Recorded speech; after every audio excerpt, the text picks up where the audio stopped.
کرتے ہوئے دیکھا تھا تو انہوں نے اسی کو اختیار کیا، لیکن بعد والے جو تھے انہوں نے دیکھا کہ نبی پاک صلی اللہ علیہ وسلم نے اس سے منع فرما دیا، تو اب وہ اس پر عمل کر رہے ہیں جس سے منع فرما دیا۔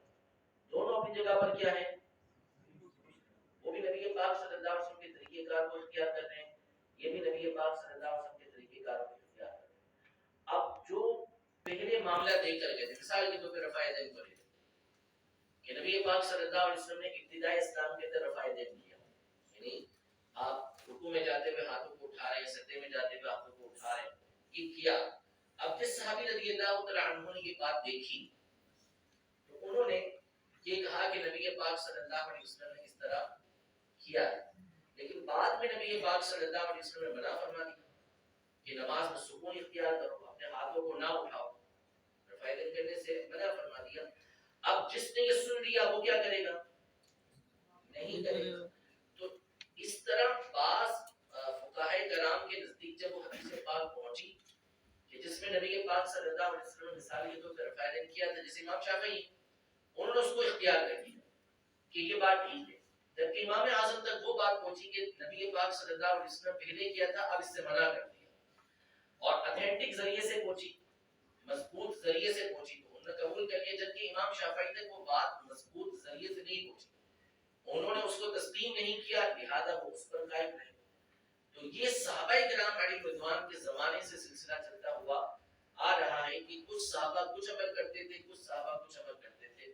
اب ساری دنیا کے جو افراد ہیں وہ آپ کہہ لیں کہ اگر 96% یا 98% بھی آپ کہیں تو وہ سارے کے سارے کسی نہ کسی امام کے پیروکار، کسی نہ کسی امام کو فالو کرنے والے، یا تو آپ کو شافعی ملیں گے، یا آپ کو حنبلی ملیں گے، یا مالکی ملیں گے، یا حنفی ملیں گے، ٹھیک ہے۔ ان کے علاوہ آپ کو 2-5-10% ہم نے آپ کہہ رہے ہیں کہ جو اس کے علاوہ آپ کو ملیں گے، تو یہ سارے ان چاروں پر جمع ہو گئے۔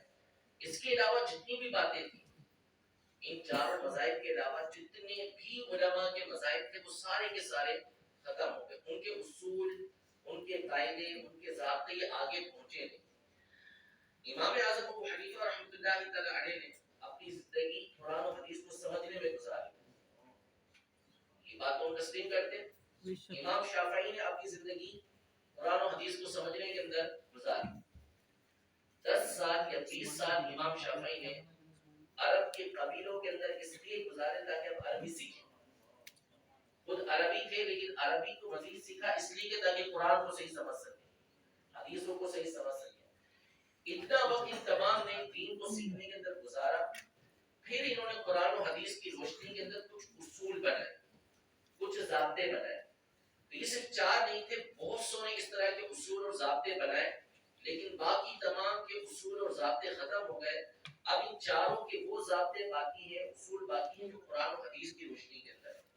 ایسا نہیں ہے کہ امام شافعی کے اصول اور قواعد یہ قرآن کے خلاف ہو، حدیث کے خلاف ہو، اپنے مطابق انہوں نے اصول اور ضابطے یہ حدیث اور قرآن کے مطابق ہی بنائے ہوئے۔ احناف نے بھی اسی طرح بنائے ہوئے ہیں، جو شافعی ہیں، حنبلی ہیں، مالکی ہیں، انہوں نے بھی اسی طرح بنائے ہوئے ہیں۔ تو حقیقتاً جو ان چاروں میں سے کسی کی پیروی کر رہا ہوتا ہے وہ نبی پاک صلی اللہ علیہ وسلم کے طریقے پر چل رہا ہوتا ہے، وہ اس سے ہٹا ہوا نہیں ہوتا۔ بات وہی ہوتی ہے جو نبی پاک صلی اللہ علیہ وسلم کی ہوتی ہے، کسی نے کسی انداز میں سمجھا ہوتا ہے، کسی نے کسی انداز میں سمجھا ہوتا ہے۔ یہاں پر ایک پر لطف میں بات آپ کو بتاؤں کہ بعض لوگ جو اس طرح کے ہوتے ہیں وہ یوں کہتے ہیں کہ جی ہم وہ نماز پڑھیں کہ جو امام ابو حنیفہ نے پڑھی ہے، یا وہ نماز پڑھیں جو محمد رسول اللہ نے پڑھی ہے۔ ایک مسلمان کیا کہے گا، محمد رسول اللہ صلی اللہ علیہ وسلم نے پڑھی ہے وہی پڑھے گا نا۔ ہم اس سے سوال کرتے ہیں کہ ہم وہ نماز پڑھیں کہ جو امام اعظم ابو حنیفہ نے رسول اللہ صلی اللہ علیہ وسلم کی حدیثوں سے سیکھی ہے، یا وہ نماز پڑھیں کہ جو آپ نے حدیثوں سے سیکھی۔ سبحان اللہ۔ ایک بندہ جو جس کی زندگی یعنی چائے والا ہے، ایک کسان ہے، جس کو آتا ہی نہیں ہے، پڑھنا نہیں آتا، اب اس کو ہم کہیں کہ جی آپ رسول اللہ صلی اللہ علیہ وسلم کی حدیثوں سے نماز پڑھیں، تو پڑھ سکے گا؟